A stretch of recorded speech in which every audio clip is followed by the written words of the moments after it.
So we're living in the world of 2020s.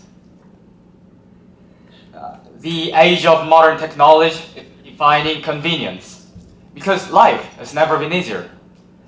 Honestly, I couldn't have studied without it. When conducting a study on a rare topic, I couldn't find a pre-research paper written in Korean. So I referred to a paper written in English. Before the internet, I would have waited weeks. But now, I just click and type, and there it is. So, shorten physical distance. And the internet has also changed education. Thanks to online courses, you don't need to live in a big city for CSAT preparation. So, I think we can say that technology made us free. Well, think again. Are we really free? What do you mean by that? You just admitted that it has allowed us to make our choices more freely. Well, technically, yes. Yes. Yeah, technically, yes. But I thought so, and I used to underestimate AI's dangers. But I changed my mind. So why would I change it? Just because teachers or professors refuse to use it?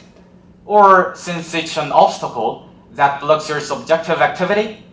No, it's far more complicated. It's because it can be a new form of power that can restrict what can be thought. It is a problem of liberation and enslavement. This is how I think about AI. Well, let's get started. Let's start with the philosophical theory. French philosopher Michel Foucault claimed that modern power is exercised by making people live. In pre-modern times, the sovereign exercised power by making people die and letting them live. So power lay in punishing and executing and exiling. On the other hand, modern power, in other words biopower, focuses on making people live and letting them die, like welfare. However, for the power exercising, it is important to normalize people. And the most pragmatic way will be a self-regulating system. People regulate themselves, behave, and think within the boundaries of common sense, until nothing extraordinary remains. Let's look into the example.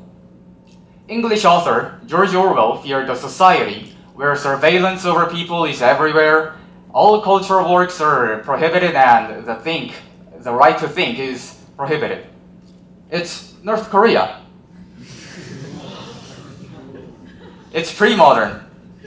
Otherwise, life in South Korea is great. Less surveillance, overflowing cultural works to please people, and people following public opinion. Let's go further. People usually follow public opinion, endlessly consider whether they are well-tempered socially on small things when nobody actually pays attention, and thus restrict their behavior. This is modern power. So, Foucault named the structure of modern power panopticon after a form of prison. This is panopticon. In the center top, the prison officer can observe all people, but the people can't recognize the officer because it's dark inside the top. So they can't know whether the officer is there.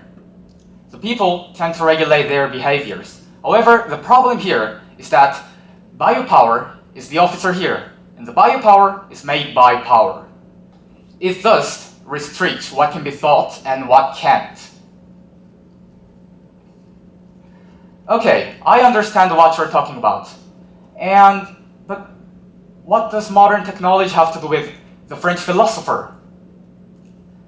If you are interested in AI, you might have heard of the collapse of AI models. Training models with self-generated data will lead to the convergence of AI models.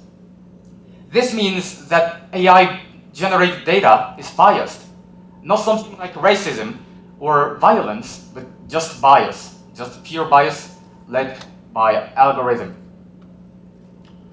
Because it answered it answers what is most likely to be answered based on probability. However, we are usually dependent on AI, and after some exposure, common sense is redefined by probability.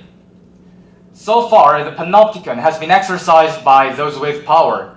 However, AI just follows probability, so our cognition will slightly and gradually shift toward what is defined as ordinary. And these ordinary things will be the officer in the panopticon. So you might think it unimportant, but it's insignificant from a broader perspective.